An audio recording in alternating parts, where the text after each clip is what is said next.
What's up, guys, and welcome to the Honest Tattooer Podcast. My name is Joel Mejia, and I'm joined by my host, Matt Triano. Hey. G-Money. What up? And a special guest, Joel Mejia. Welcome to the podcast, dude. Thanks for having me. So in this episode, we're going to dive into a very important topic. Tattooing has changed. Connecting with people, connecting with other artists is all about social media. So being a creative content creator, which is what it is really important, but it's also pretty fucking hard. So we wanted to talk about it today, and without further ado, let's fucking get it going. As I feel like social media platforms have taken over all of our lives, right? 100%. 100%. You know, it's one of those things where it has become an essential skill for a tattoo artist to have. Before, it didn't really matter, but now it's so embedded into just our society, our business, that it's an essential skill that you need to have. And if you don't work on it, just like you worked on every other part of your business as you tattoo, you know, you're going to be lacking. Yeah. You know, it's the one part that it's the necessary evil. So, man, I feel like, you know, social media has become such an important part of society, of our lives, of how people find out about things, you know, and if you ignored, you know, working on your social media skills, you're lagging. Yeah. And you're lagging behind. So I'm glad that you're here this week. Yes. No, I'm so glad to be here. This is such an exciting experience. So I want you to we always like to start this way. So introduce yourself, where you're from, how long you've been tattooing, and also what kind of tattoos do you do? All right. Well, hello, everybody. My name is Joel Mejia Tattoo on literally all social media platforms. I am 25 years old, and I work at Living Water Tattoo Studio, which is a private studio in Manteca, California, in Northern California. So I have been doing tattooing for about 7 years, and my specialty is more black and gray realism, but I do a little bit of everything. So I think that social media is so important, and I know that you touched on it briefly, but just genuinely, so many of the older tattoo artists just really need to hop on it. Everybody's excuse is always like, I don't want to have to learn TikTok. I don't want to have to learn this. I don't have to learn that. Sure, right? You can have that mentality all you want, but until your business slows. And then when business slows for everybody, then it's like, okay, this industry has become so much more competitive because technology has advanced so much in tattooing where there's people who've been tattooing like a few years who are just dope. And then there's people who've been tattooing for a long time and their work is amazing in person, but they take horrible pictures. They don't post on social media or just all of these different things. And it's like they could have these followers, they can have more business and everything, but they just don't take advantage of it. So social media definitely has so much weight, especially nowadays since the economy has definitely taken a bit of a turn. I feel like it's now becoming if you do not have that persona, you do not have that marketability, you don't put yourself out there like that, then it's a lot harder since things kind of are starting to slow down. People aren't wanting to spend as much money. So you really need to up marketing. And even, economy aside, it's regardless, you should always be marketing because the second that you stop marketing is when everybody else is literally just everybody who's consistent and hustling and everything, they're going to be the people that surpass you. Even if you're off social media for a week, you stop posting for a week, your engagement goes down and people are like, well, I haven't seen this stuff in a while. Yeah. So you're also, I want to say you're on YouTube, right? Yes. Yeah. Oh yeah. So that's what I was going to say. Can you add a little bit context to why you know so much about this? Yeah. Oh yeah. Okay. A little background of yours. So maybe I should give you a little background. So I graduated with a degree in marketing from San Jose State back in 2020. And I've literally had the internet since I was in middle school. So Instagram literally came out when I was in my freshman year of high school. So I've always been on the internet and I know so much about it just because not only did I study it in school, but also I've just been a digital hoe. I've been a digital person for so long. And being in a small town, social media helps a lot. It helps a lot. Building clientele, everything from the ground up. So I know so much in this because it's I did it and I'm 25 years old, literally in this room, which is crazy. You know what's crazy? I've worked with, brands, outside of tattooing to do some other stuff with modeling and stuff like that. And almost everybody that runs social media for big companies is your age, 25 years old, 22 years old. They get it. That's why. Yeah. And it's because like you grew up with this, you know? Yeah. And like, I think the biggest difference like with people in your age range and old guys like us is that, you know, we started, you know, doing this without having social media at all, you know? And then after this became a thing, you know, we're like, well, I've been doing this without it. And then, you know, young guys like you are just adopting it, embracing it, and you've been just using it. And then we're like, shit, man, all these young guys are getting all the freaking attention. Yeah. You kind of brushed up on this before, but I want to add a little bit more. When you and I started tattooing, and Gabe also, being that there was no social media, the only thing that we had to worry about was gaining the attention of the people in our local area. Yeah. And that was our competition, the shop down the street. But now, because it's such a global thing now with social media, our competition is literally everybody in the world. Where did your guy come from today? Where did he drive? Because I know that he came from Toronto. He came from Toronto. Yeah. You know what I'm saying? Like, that's a perfect example. Like, that guy found your work online and was like, I want to get tattooed by that guy. Yeah. You know, there's tons of shop in Toronto, you know? But he was like, no, I'm going over there. Yeah. You know? Got my passport. I'm taking that flight. You know what I'm saying? I think from a social media aspect of creating content, you know, like I feel like it was a slow progress for me, just from doing first like just some time lapses of just tattooing, you know what I'm saying? And then just like, oh, I'm going to take a little video and make a reel, to now wanting to do more engaging content that has like a little bit of narration and a little bit of like, you know, storytelling and something that's more engaging, because like I feel like when, you know, Instagram started, we were good. We just shoot a little video of your tattoo and post it, and that was cool. And just taking a picture was fine. Yeah. You can't do that anymore. No, it's not enough. No, you have to worry about how many seconds a person stays on your page. You have to worry about like, oh, is this engaging enough to where people are going to want to like reloop it or share it to people? And it's like you have to think so much about that. And because people's attention span is so short, they'll just move on. If you're not captivating in the first like 3 seconds, 5 seconds, then it's like, okay, next one. So depending on the platform that you're on, that could be that, you know, they recognize it differently, right? So like Instagram and Facebook versus like TikTok or YouTube, for example. So like TikTok is like, you know, it's based off how long the person's like on there. And if they're on there like a certain amount of seconds, then like, you know, it counts as like a view or whatever. And based off that, then they push up the video. If they stay longer, they loop around, whatever. It's like how all the social media platforms are. But like Facebook and Instagram are different, because it's like if someone just is like, you know, sees it, even if it's for like, I don't know, like how many seconds, it's less than all the other ones. It's like a second, and it counts as like a view. And they do the same thing where it's like, you know, if it's more engaging, whatever, then it's like, you know, they give you the treat, you know, which is more engagement.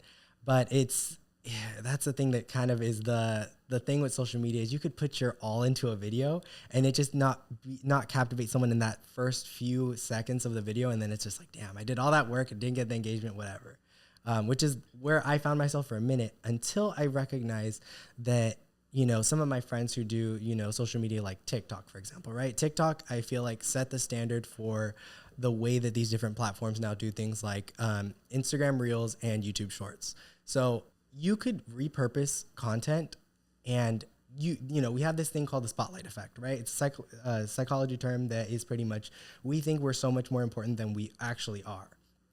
And we think that just because we posted it, everybody saw it, but no one liked it, right? Yeah. And that's where we all kind of just like, damn, like I don't want to do this anymore, whatever. But that video, you could use a different audio. You could stitch it with different things. You could do so much other stuff with what you've already filmed, and it's new. You know what I mean? Yeah. Someone like, if that one really pops off, that, you know, now people saw it, and you know, it's content that you still worked on and everything, but it's like, just don't give up on like something that just flopped. Yeah. Right? Because especially, you could post the same thing multiple times on TikTok. Like it's one of those apps where you post a shit ton, they reward you, right? Yeah. If you post like over 3 videos a day or 5 videos a day, then these people are fucking growing like crazy. Yeah. And it doesn't have to be good. Social media has changed so much to where it's like now things that are too refined, people don't like it. And that's why like culture is shifting, which is like both good and bad, right? Because it's like, I've even heard that in like TV land too. Like they're trying to stay away from this high production cinematic like shots and all that, and they're going more towards like this, make it look like someone just shot it on their iPhone, because that's what people are connecting with. Yeah, Yeah, maybe it's some like boomer stuff, but I hate it. I hate it. When I see something bad, I'm the opposite. I'm like, that's bad. Yeah. And then people are like, what are you talking about? That's awesome. It's rough. And I'm just like, I mean, I agree. I think that I would rather see something with high production value than not. me too. But I mean, you got to go with what the masses are agreeing with. I mean, do you? If you want to succeed, Yes, yeah. I know you have to, because honestly, like I've noticed. So for example, like Instagram does, you could do what became more popular is photo dumps, right? Instead of you taking like these really high quality, nice, like aesthetic pictures, like you could still get decent engagement on them, but comparatively to like, okay, I'm gonna do a photo set of this trip that I took, and it's a cool picture of me that's not super like high def. And then there's like a picture of something I ate or like a place that I went. And like, it's like just casual living, right? And that'll get more engagement because it tells, it's the rawness, it's the person, it's you, it's what you're doing and like who you are. That shows your personality, not just like this like upper glam version of like what you think people want to see. Cause now it's changed from that. Even with like video content, you know what I mean? Yeah. Like there's video content that is not the most like cinematic or whatever, and it gets such good engagement. Why? Because it's like either the person is captivating and they have a personality and they showcase it no matter what like type of you know how 4K it is. Yeah. It's just based off of like engagement, and you could be anybody and succeed in social media, to be honest. It's a fair game. You just have to know how to like really work it. It's frustrating, but it's like a necessary evil, especially with like small businesses in general. And just like, you know, social media, it's free.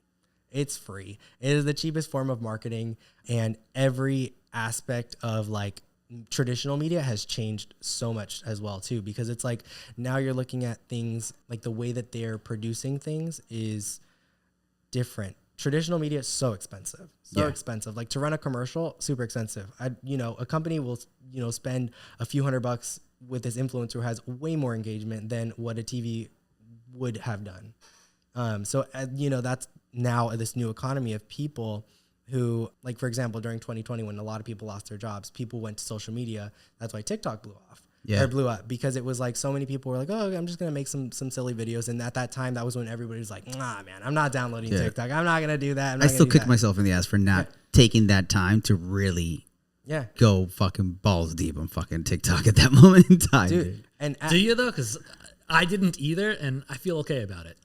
Well, I think I could sleep at night. That was like that was a perfect moment though to reach a whole new audience of people, because it's like the people that are on TikTok, they're on TikTok and they spend more time there than they probably do on Instagram. You know, it's same thing like the people that are on YouTube. You know what I'm saying? People that are like, YouTube's my favorite platform. It's very different than the other people. Right. You know what I'm saying? I love YouTube. I love YouTube. I think that out of all social media platforms, YouTube will forever stick around, because YouTube is not only owned by Google, it is also just like, it has like when you look up how to do something, you're always going to look for a video that's on YouTube, how to change a tire, how to do whatever. Right. I've learned so much on YouTube.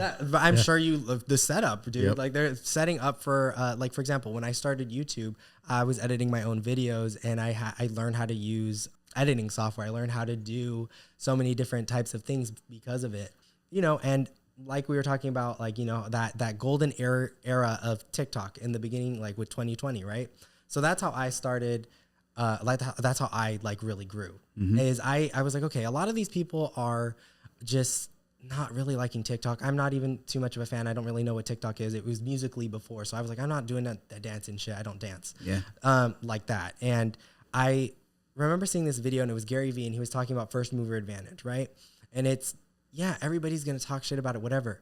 Fucking do it. Because at the end of the day, who knows? What if it pops off? You at least took that chance, and it's free, right? Like it's not like you have anything to lose. And if you're first mover advantage, then there's a greater chance of you succeeding, because you are one of the few people actually on this platform before everybody else kind of jumps onto it. So I was like, okay, so I did it. And at first during the pandemic, I wasn't working. No one was working. And I was doing art TikToks, and I was also finishing up school.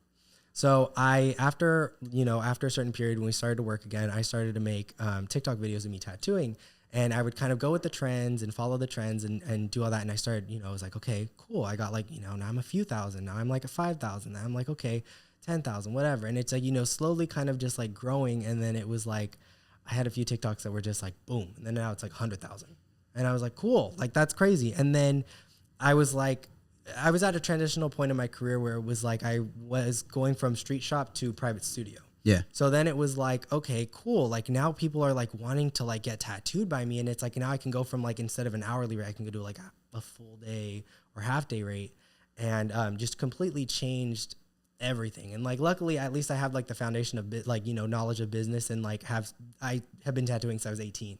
So it was like, I was studying business while I was tattooing. Yeah. And it gave me the foundation of like, okay, cool. Now I can utilize this platform. And like, there's people who now kind of know me, right? And not that I'm like freaking huge or anything like that, but it's like, it still allowed me to create my business, right? We, as artists, we are our business. So it's like, especially being in a small town, like now I have people who are like, I had people flying to me from, New Mexico, Texas, Arizona, Vegas, like Utah, like, and I was like, whoa, that's why, but it's cool because people would see me on social media and they'd connect with me and they'd want to get tattooed me because it's like, I showcase my personality. And when you showcase that, if you have a cool personality, people feel like, cool. Like I feel comfortable. I feel like I could get a cool tattoo from that person. And I think that that's the beauty of where social media has changed things like this industry, like completely, because now it's like, you don't have to be this big, tough tattoo artist because no one's looking for that now. The soccer mom doesn't want to get tattooed by that person. They want to get tattooed by someone that feels like cool, or someone that is like, oh my God, they tattooed like my favorite person. Like I want to get tattooed by them now. Or like just, they have a specific niche, right? They're like, black owned business, or they're Asian owned business, or they're, they want to represent I think that's huge now. Like, yeah. And I think you touched on so many things right there. And, I think like guys, especially older tattoo artists, like guys like him is why you're fucking getting crushed, bro. Like he's started tattooing when he was 18 years old, was learning social media, learning business, and learning all of these tools at a very early age, and now he can only just get better at all of them. Yeah. While you've already, maybe have 10 years of tattooing under your belt, but 0 years of all of the other things that he's been working on. And I feel like that's the problem. And it's like, it sucks to have to feel like you're starting late, but better late than never, So it's like, I know it's easy to want to just, shut that off of like, I'm going to go home and just freaking I don't want to be on my phone. I don't want to fucking, look at fucking people dancing on fucking TikTok, bro. But it's like, man, it's a free tool to be able to reach more customers, more clients, and to build an audience. And I think like, in days past, maybe it was all about just the tattoo, but it is not that anymore. People look for people that they can connect with, And I feel like that connection is huge. And it's easy to do that face to face if you're an experienced tattooer that knows how to talk to clients, etc. But if you can translate that into the digital world and be able to touch 100,000 people all at one time, and you shared a little bit about who you are, about your work, your passion for your work, etc., that's so much more people that you're reaching than just that one client, that one day that walked into the shop. So, I mean, while we got you here, I think what everybody wants to know is how do we do it? How do we be successful with it? Like, what are some of the trends that you got to find, like, you got to look for, and some of the analytics you got to know? Yeah. So here's the thing, right? Is you could do a few different things, right? Is if you're a person who, like, realistically, especially a lot of the older tattoo artists, they either have kids, they got families, they got other responsibilities, and social media may not be their thing.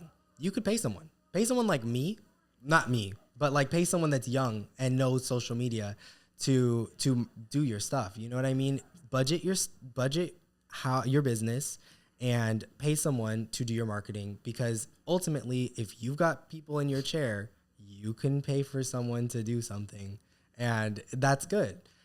Or you could be that person that is also like, you're able to be creative and just jump on things. The weird thing about TikTok and just social media in general is it's the same sound. It is the same exact trend, just different people, right? So it's like when you're flipping through, you know, Reels or Instagrams or whatever, if you hear a sound more than once, use it. If you see people doing a certain like skit, do it. Yeah. Because it's like, regardless of whether you kind of like love it or whatever, it's what's popular, and It's what the algorithm likes right now. It's literally what the algorithm wants. It's Yeah. That's the thing. Is social media is a game, and it's like it's not always like what you like. You're not gonna get out of it what you think you're gonna get out of it. So it's what it wants for you. You know what I mean? In a sense, and it's I think it's a game, and it's all about it's not about winning, it's about participating. Yeah, you have to participate, you know? And it's like you have a better chance of your one video going fucking viral and being able to reach tons of people. But you, like you're saying, you have to try these sounds, trending sounds, like just little trending like formats of videos that people are, you know, leaning towards. And you're like, shit, dude, somebody already figured it out. Yeah. That one works. Yeah. Let's just do it. That, and also just be you. Right? That's the biggest thing, is it's like, don't be someone that you're not, because it's very apparent. It's very apparent on social media. It's just apparent in general. If you're not who you are, you know, I get that, like when you are on social media, like, you know, when I'm on YouTube, when I'm on any sort of platform, it's like a more heightened version, because it's like, you know, you want to make it entertaining. But you don't want to come off as fake, right? Because it's like, you could totally see through that. It's like, okay, like you got this little baby voice. And that's like your thing, but that's sometimes that's people's thing, right? It's like on TikTok, there's certain like niches, right? When you're on social media, there's niches. And what specifically is it that you are trying to convey, or what is it that is getting you the most engagement, right? So say you make different types of content. Whatever is getting you the most engagement is what you should continue to do and reinvent, right? And one thing that you should always do is introduce yourself. Right? Because like I talked about earlier, the spotlight effect. We all think that people know us. We think that when we post something that it's like, oh, like, you know, they know who I am. They know who I am. But if you don't introduce yourself, right? Say you introduce yourself and use a very popular sound. I did a video not too long ago, and I was like, hey, my name is Joel Mejia. I'm a black and gray tattoo artist. Here's some of my work, right? Boom, boom, boom, boom, boom. Like 60, 70,000 views, because it was a popular sound and it was showcasing like my work, introducing myself, whatever. And I was like, cool. Right? Other people I see, you know, like my boss, he paid someone to do a video, and it was the most engaged video, and it was an introduction video. So it's like, when you introduce yourself, you showcase what you do, you showcase who you are in just like this format. You don't have to do a vlog. You don't have to do any voiceover. It's using the sound, you know, and then it's like, that's what's cringy though. That's what people don't want to do. I mean, I know you and I don't want to do that. Here's the thing is, right, you don't have to do the whole like, you could literally just point, like we know somebody who literally just like started popping off of social media just from like doing text, right? Having videos with text is also very important. They're not talking at all. Yeah. But I don't know, like to me, and I'm going to speak for Gabe too, because I know he's going to think the same thing. Oh, don't worry. Even the points, like that just seems like so cringy to do, whether you're talking or not. But that's the thing. It's like, you know, because you're thinking about what you like, but you're not thinking about what people like and what people like to see. And it goes back to like, the algorithm likes it because the algorithm knows that people like it. Yeah. Like, you know? But at the same time, like what Joel's just saying, like be authentically yourself. If that's not you, if you're not that like animated to do something like that, like it's going to come off like look at this guy trying to do this. You guys have seen this guy's videos. I forget what his name is, but he's like just so serious in all his videos. He's like so uninterested, but that's his shtick. That's his thing, is like just being very like, so what do you want in your tattoo? Yeah. Cool. You know, John something? Yeah, John. Oh, fuck, John. Yeah. He's from Florida.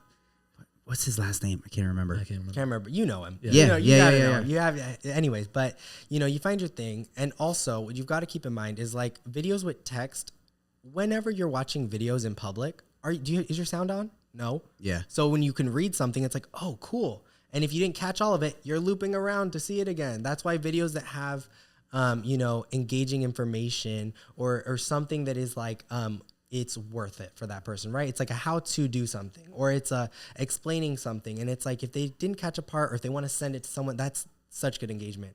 And not to mention, if it's on platforms like if you do like YouTube, YouTube Shorts, since it's owned by Google, words that are inside of your video, it's better for search optimization, because they push, they recognize the words that you're using. And if someone's looking up like something specific that was mentioned in your video, then it's pushed to them. Damn. Yeah. So it's pretty crazy. So it's like, you know, if you were to do, for example, if you were to do this podcast and have like the text at the bottom or whatever, if closed captioning is in multiple languages or something like that, then it's like you get pushed even further. If the title of the video is like, you know, still have Honest Tattooer because it's Honest Tattoo Podcast, because obviously that's what it is. But like the search optimization in which like the titles of your video are is so important. And same thing with thumbnails. Like I know I talked about a bunch of different things and like that thing, but it's like there's so much to it. Like that it's like there's intention behind it, and that intention helps you with your engagement in so many different ways. It's just so much. It's a lot. Yeah, Well, that's why that's a full-time job for people, so man. much. That is a full-time job. And circling back to what you said, I'm under the category of older with a family. And to me, like being that much on my phone or engaging with social media, it takes away from a lot of time that I can be putting into life. To be present into real life. Yeah. To be present into real life. Because I've seen the dedication that it takes to get that, like you said, that cookie, that engagement, that reward of the algorithm. And I hate every little bit of that beast. No. And the thing is that I know it's a necessary beast, but I am not playing the game. And my social media, my followers, everything is completely suffering. You're suffering so because of that. solid. It's suffering. I see your work and I'm just like, dude, you're so solid. Like you could definitely have so and many. the more algorithms, followers. trust me. And I've had Instagram since its inception, and because I've never played along with it, and I've never played by the rules, it has. It'll like, punish you. I'm not going to speak like as some sort of like a victim of tech, but it has suppressed me. Yeah, but it there's so has many gone people like feel this like to me. that. Pow pow. Like we're not gonna, like no one will see you because you're not playing our game. And my profile is definitely a testament of that. You're still under 10,000? Oh yeah. Which you shouldn't be. Honestly, like if you were to post more like reels or content like that, you would pop off. Because your work is so good, and that's why I'm saying too. Like I said earlier, it's like there's so many tattoo artists man. that I Appreciate know that it's like they're like I see their tattoos in person. Like I like my boss. It's a running joke between him and I, because I always talk shit because he will take pictures in so many different places in the shop, and I'm like, bro, find your consistent place that is like clean, readable, whatever, and like even with Repeat. videos, it's like repeat. Right. Find what works for you and stick to that. And like he'll make jokes and be like, I'm photographing in a different place today. How do you feel about that? And I'm like, how do your followers feel about that? Yeah, dude. You know, because it's that's the thing is it's like I could see the tattoo in person and be like, oh my god, that's fucking amazing, you know. And then like anybody can, any of the guys around you can be like, dude, that's fucking sick. And then see it online, it's like, you know, That looks all like, right. it's all right, you know. But it's like you see, I'm sure that you see that with the homies, and it's like, damn, should take a better picture. Should take a better video, because it's like you saw John that says that tattoo all in the person. time. Yeah. See, and you should listen to it, because it's like it's one of those things that it's like it goes in one ear out the other. Right. But it's like if you see it affecting you directly in your engagement or whatever, it's like there's truth to it, because it's like Right. somebody on the outside is seeing it, because it's like he does social media too for like both of his accounts, all of the accounts, right? Yeah. And it's like we see it, and you should just take that little nugget and go with it. And like I said earlier too, is like you could do, have someone. I'm gonna have to pay somebody. Pay somebody to do it. Yeah, because Matt, pay I somebody to enjoy do it. doing social media, but like if I didn't enjoy it, I would outsource that job. Yeah. Right. That would be so quick. I'd be like, I'm gonna pay somebody to come record me, come do everything. Which, for example, I spend a lot of time creating content for my fashion page and then for tattoos, to the point that wanting to create content also for the shop would be so much. There's so many things, and to be able to be engaging, like by mean that is like when you post, you should stay on your page for about an hour. Yeah. To anybody that comment back. You gotta have that conversation. God, yeah. Go back to like the people that have liked your recent tattoos, your last tattoo, and then after you posted that tattoo, go back to your last tattoo, like those people's old comments. Go to their pages and like a photo. That's gonna trigger them to then be like, oh, boom, and they're gonna see your new tattoo that you just posted. And that's a game, and it's time consuming. I think it looks way cooler when somebody gets so much praise and there's not even a single like or response to all of them. It's like 30 comments of how awesome your tattoo is, and you're just there like, That's crazy to me. But I see that all the time. Dude. I'm just kidding. Oh man, but I feel like it's one of those things that is like it's time consuming, and I feel like that's why there's even tools that people created like for like auto commenting, like where like which at one point it worked, and now it's like the algorithm knows that it's fake. Yeah, they take it as a bot, and then they totally and then they're gonna punish you for shadow it. ban you For sure. Shadow ban you. I'll tell you what though, when that was popular, I think I was at 7,000 followers. I ran a bot for a couple of months, and it got me to 20,000. And then I stopped it at 20,000. And like, it was almost as if the algorithm at that time thought that, oh man, this guy, he's getting engagement. Like, let's just keep it going. And then the rest from 20,000 to where I'm at right now, like almost 60,000, like that was all organic. But I didn't really do much different than what I was doing before the bot. Yeah. But that bot just kind of like boosted everything a little bit. Yes. Yeah. What I've come to realize with social media, and which I'm glad that they started to do, especially Facebook, Instagram, is they got rid of you can hide your likes, right? I think that's the best thing that they could possibly do for especially younger people's mental health, right? Because right now we live in a digital age where everyone wants to be a fucking influencer. So many young kids that I see, like I know I'm considered younger because I'm 25, but like people younger than me that all just want to be an influencer. They want that social media is their thing. And it's like when you take away those likes, it now you can have a different appreciation for the tattoo you did. The tattoo you did was fucking sick. It may have fucking 50 likes, but at least you're proud of it, right? You still put it out there. You don't have to be ashamed of the likes. You still, you have people commenting on it, whatever. Cool. You know? Because to them it's a visual value of acknowledgement. Yes, the gratification, dude. Instant gratification is so toxic.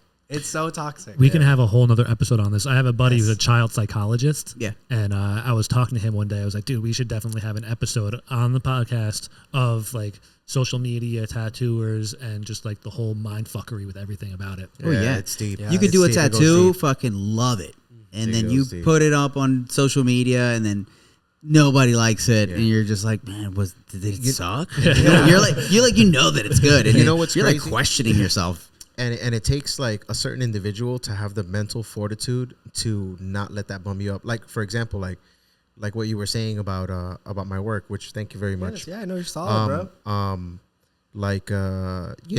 The opinion of my peers and everybody else that's in my tattooer world are the only opinions that matter to me as far as like, am I doing a good job or where I'm at in tattooing in general. So, like when I do like a tattoo that I'm proud of and everybody around me is like, yo, you killed it. And I'm there like with a pep in my step, like, ooh, I did a good job. And I only get like 50 likes for it. To me, it doesn't mean shit. Yeah, But not everybody's like me. No. Like there's a lot of people that are just like, what? Like I'm going to borderline kill myself because I'm not important anymore, and that's the reality.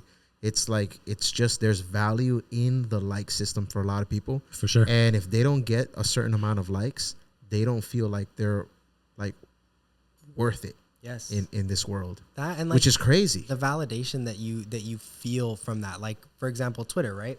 Twitter, I feel like is one of those platforms where it's like it has its good and its bads, right? That's where cancel culture comes from. I would say is from Twitter, and when there's something that is taken out of context, and there's someone who has an opinion that is then validated by those likes, it's like just people swarm. it's a wave of It's crazy. Yeah. But that's just like, it goes to show you too, then that person is then like, oh, so that's all it took to get this kind of reaction, this kind of engagement. That's why you see so many of these social media personalities who do these controversial things, because if they're not talking about you, no one fucking cares, right? That's the mentality, especially nowadays with everything being so damn instant. It's like, okay, what's the next crazy thing I could do? Like I personally, right? I've done videos. I have this video that I did that was like taking off the Tegaderm or Sanoderm, whatever, off my tattoo. And I know the correct way to take it off. Take it off in the shower, make sure that you fucking wet it and everything and all that. So I filmed a video and I like had water next to me and I was like, making sure that I like gracefully peeled off my tattoo thing. But in the video, I made it look like it fucking hurt. And because it was something that was like controversial, it sparked some sort of like interest in it. Yeah. It was like, boom, 300,000 views on TikTok. And everybody was shitting. And everybody, you're such an idiot. Yeah, you're fucking an idiot. You're a fucking tattoo artist. You should fucking know that. No shit. You know what I mean? But I also do social media, so it's like I know that like stuff like that is what is like. It's it's. I'm here to trigger you. Yeah, it's kind of one of those things where it's like people who are in social media, or people who do social media, even if you don't, you're starting whatever. It's like just know that there's little things like that it's like if you're seeing something that's outrageous or something that is like that, sometimes it's staged, sometimes it's not, which is like kind of crazy, but no, it's those things. Like I have friends who literally will like shit post that would just like do different things that it's like, even tattoo artists. I think it's so great when someone will like take the piss out of it, right? And just kind of like do like, yeah, these are some tattoos I did, and like show some fucking ugly ass tattoos and be like, charged like $1,200, charged $1,500, and people are like, "What?" Oh yeah. I've seen some of those videos, and it makes you watch. Yeah, it really does. Yeah, or you have dope tattoos, and it's like $50. Yeah, pack of cigarettes, a pack of that. You know what I mean? Like, like people are like, "What? Like, where are you at?" So damn, I'm doing that. Yeah, you should, because genuinely, it's all in just like sparking a conversation. That's all I could say with social media. Is it's like. It's got its good, it's got its bads, but it's like when you are able to spark a conversation about something, good or bad, it's still a conversation that you're a part of, and it's kind of a blessing. Like I do YouTube. We talked about this in a few points, but like specifically with YouTube, I'm sure you guys also get lovely comments, but those comments, whether they're good or bad, is engagement. Yeah, you know what I mean? Like you caused a conversation in your comment section. That's good, because then not only is it people talking amongst each other, it's people tagging people, and then it's also you're able to respond, right? You can respond to the good. I respond to the good only.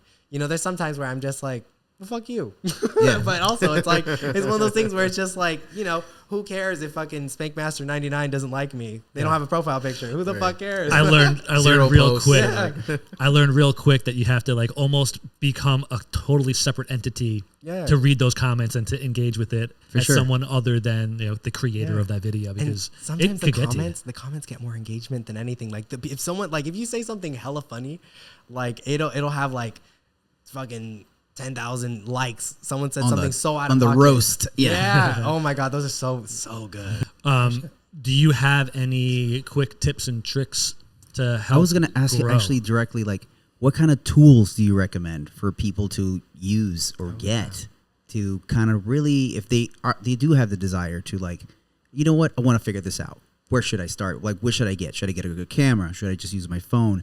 Should I get a mic to record my voice? Should I invest in a CPL filter like we told you guys a bazillion times, Oh my gosh. If you are a tattoo artist and you're not with a polarizing like film and like lighting, what are you doing? Like, what is wrong with you? Because it's like, to this day, if I still see tattoo pictures with like a hard ass glare on it, it's like, dude, I'm sure under that glare, that tattoo is sick. But no one cares. No one cares. Or that video that is just like it's an all wet tattoo and it's just like glistening and you can't see nothing. You know what? It's literally a standard now. There was a lot of people maybe just like recently a couple years ago, a lot of people were fighting it. But now it's like if you're not using a CPL to take your glare, take the shininess off your tattoos so you can see them in its full saturation, like you're sleeping. People are still fighting it, but just not in as high of a number as they were. Yeah, because a lot of people have jumped on the bandwagon already. Yeah, thank goodness. Yeah. So as for tips and potential like platforms that you could use in terms of editing and just media in general, I recommend getting anything that's free to you, right? So like if you have an iPhone, I think you can get iMovie. You can use the apps actually have really good editing features. If you are on a budget and you don't want to like, fully invest, like if you're not making money off social media or it's not like your thing, then like, you could just utilize those tools. And actually, if you do use in-app tools, it does help your engagement a lot because you're using that platform. You're on that platform longer and creating this content on the actual platform instead of outsourcing it. Or like, for example, if you edit something in TikTok and it's got that little TikTok, watermark, Mm-hmm. then don't post that on as a reel on Instagram, because it'll actually lower the engagement, because it wasn't like in that app and it was also from another one. Instead, what I do personally is I downloaded this app called Splice, and it's like I think it's like $5 a month, or you could do annually, and annually is cheaper. And it's so good because you're able to not only you can create a video, and you could do it as a reel, as a short, or as a TikTok. And you can see exactly where, like, on when you post something, how there's the sidebar and like where the comment section is, all that kind of stuff. It shows you in app where it is. So you can position your video, everything that's in frame, to be pushed out of that, and so it looks good in each platform. You see how it separately. looks. Yeah, you see how it looks for the viewer, and you can download the video in these different formats and have them to where you can post them and get good engagement from them. Sick. And they don't have watermarks. That's cool. So it's really useful, and it's literally using that same video on multiple platforms. And I've seen that it's like, if it doesn't do well on one, it'll do better on another. Like, there's some videos that I have that are a little bit more storytelling, and they used to pop off for me on Instagram and TikTok, but then it was like, things kind of changed to where it was like now a lot more short form. And YouTube has always been more long form, more vlog, more types of things like that. So then I would post those videos on YouTube as YouTube Shorts, and that's how I was getting more subscribers. Sure. That's how you're getting, like, if you're not posting on YouTube Shorts, then you're not fully maximizing what the platform is capable of doing for you. Especially if you're already putting out videos, like, if you're putting in the effort for YouTube videos, especially, use YouTube Shorts. Is that the nature of the beast right now with YouTube? That content creators on YouTube now have to do the shorts to receive more engagement? It's It's the huge. best way to get subscribers. Like, I grew my channel by like 1,000 just from doing like before YouTube Shorts was a thing. You have all these TikToks, right? I had all these TikToks. I had like, at least a good year and a half worth of TikToks that I then was just like, oh, I'm going to just fucking post these all on YouTube. Like, and you can schedule them. That is the coolest thing. That's great. The coolest feature is that you can schedule things, and it just posts so you don't have to think about it. Same thing with Instagram. You're able to schedule posts now. Yeah. You're able It's to great. do all that stuff. It's been amazing. So good, because it's like there's days where it's like, okay, these are my content days, and I have all these things, but I don't want to like have to remember like every day 6 o'clock I have to post this shit, or I have to do this, and it's instead then it's like it's already automated to do it at that time. All you have to do is just remember to put that in your story. So let me ask you something. How important is that now to be on a schedule like that? Because I feel like a couple of years ago, it was pretty important to be like, post every day at the during same these time. times. Yeah. Yep. Is that still I would a say necessary evil? I would say so. Consistency will always get you farther than anything. Yeah. Consistency will get you very far. I think that I prefer quality over quantity, but that's not always the nature of social media, like especially apps like TikTok. If you actually delete things or you get rid of things, then it lowers your engagement, right? So it's one of those apps that you post, and then, you could always private videos, and instead of deleting them, always archive or private videos instead of deleting them, because that'll completely fuck up your engagement, because you're then taking off the content from that platform, and they realize that, and they bump you down for that. So instead, I would say private things, and if you're just not satisfied with them, or you want to clean up the aesthetic of your pages, then you can just private them or do that. And I strongly recommend that. But as for consistency, you always have to be consistent. I think that the turtle versus the rabbit, the turtle will always win. The person that is always consistent and kind of just doing their thing will keeping the pace, right? Because it's like that person that's like boom, boom, boom, and then just falls off. Then it's like the next time they post, it's like it's shit engagement, and you don't want shit engagement. You want to consistently have like that, just that engagement. But that's not realistic. It's really not realistic, especially with mental health, dude. That's a whole other thing that you can touch on. Another thing is just mental health and social media, because it's so mentally taxing, especially because it's like, as tattoo artists, we not only have to draw for our appointment, then tattoo the appointment, then we go back home, and then we have to draw and do that, but then we also have to focus on the tattoo that we did 2 days ago that we still have to edit the picture for, edit the caption for, make a video for, and then schedule the post. I'd say it's so much. It's literally doing everything, especially if you're on multiple platforms. Like if you do YouTube, you guys doing the podcast, everything. It's like it is so much. Yeah. But in the end, it's worth it because if you're booked, blessed, and busy, then you're doing something right. Yeah, true. So let's say, all right, you wanna be consistent. You want to post every day, if not every other day, but at least do it, in a consistent manner. Yeah. What happens if you're not consistently booked with doing tattoos? Like this is a tattoo podcast. These are 4 tattooers who are listening. Let's say you go 3 or 4 days without doing any cool tattoos, or let's say you do a couple of tattoos, but you don't feel like they're worthy of posting. It's not really your style. You don't want to portray that as your, in your portfolio.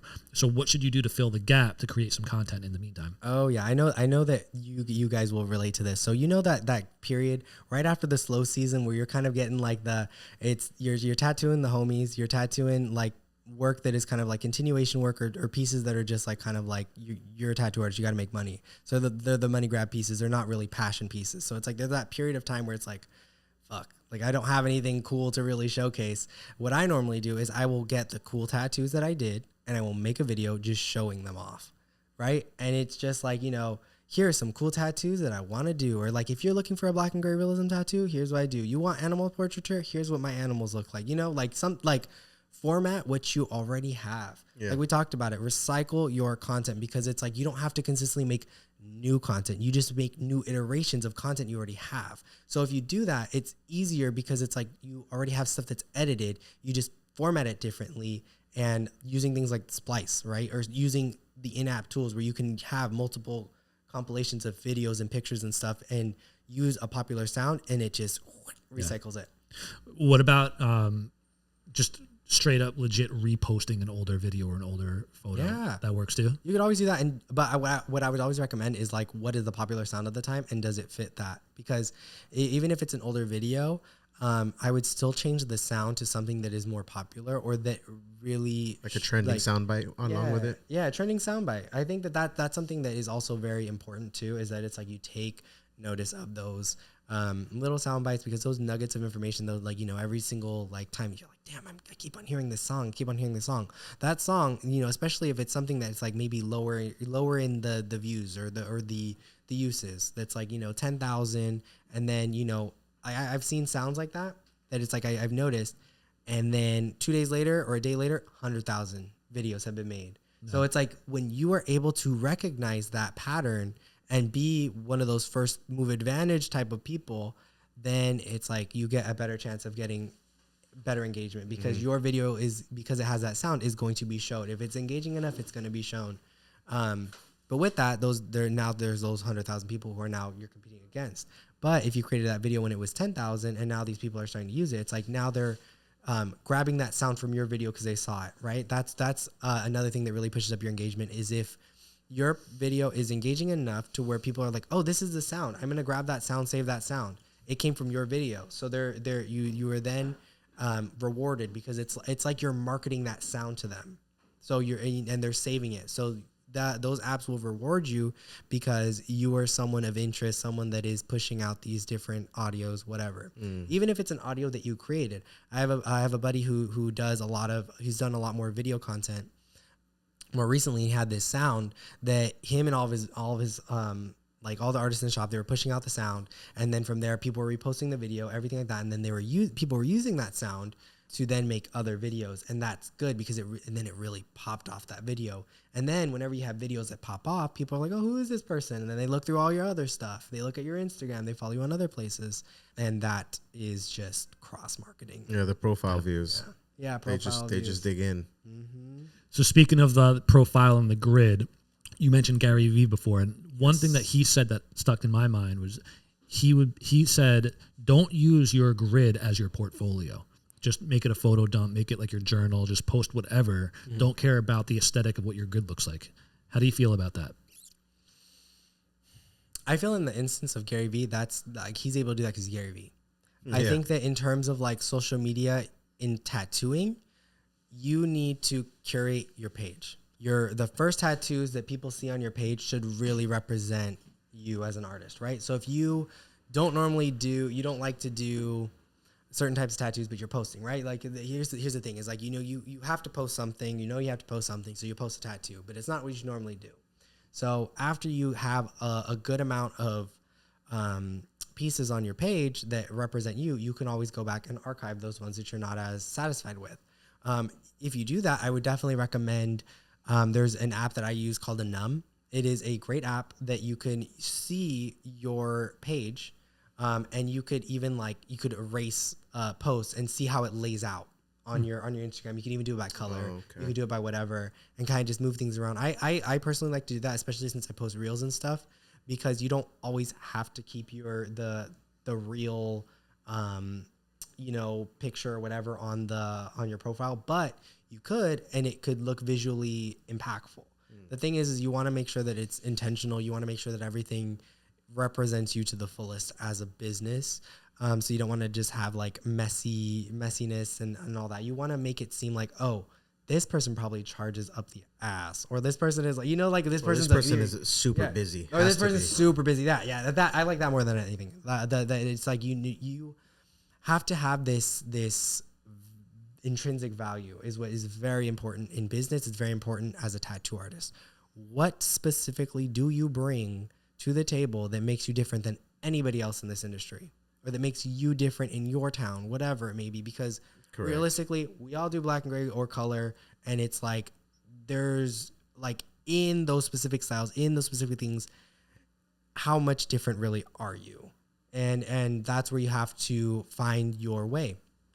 And that's where I personally I just love social media. I love it because it's I enjoy making content. I think that making video content is so fun. It's so cool. And what I like about my YouTube videos specifically is it's just me showing a normal week as a tattoo artist, or me doing something fun that I enjoy.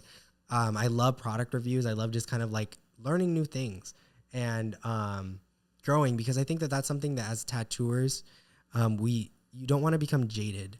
That is the thing that is the ultimate career killer. And I know that I've only been tattooing 7 years. I'm 25 years old, but see me in fucking 20 years still doing what I'm doing, if not better, because it's you just can't fall off like that. You owe it to yourself to not fall off like that, because you're better than that.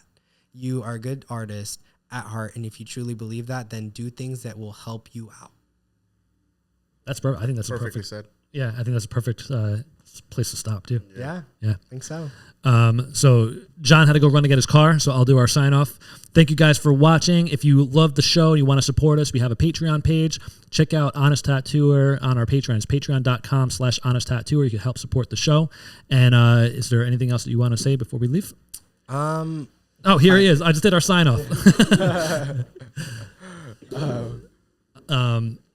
Yeah. Anything else you want to add? You can find me everywhere at Joel Mejia Tattoo on YouTube, Instagram, TikTok, anywhere, the internet. Joel Mejia Tattoo. It's me. JoelMejiaTattoo.com if you want to book. Awesome.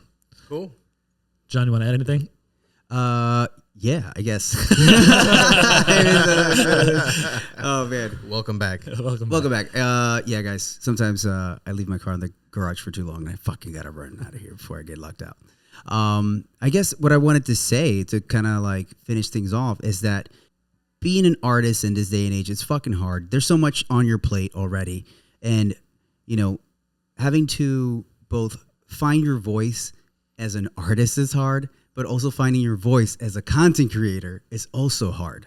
And it's something that will take time.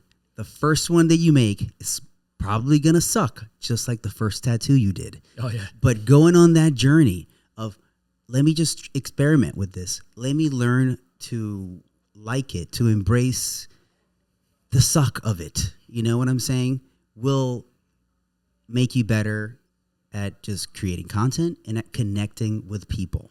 Because that's what I think the value of social media really lies on, being able to connect with a lot of people, and that's where it's at. So don't be shy from it. If you're not good at it, invest money into it, but most of all, invest your time and push yourself. Yeah. And that's all.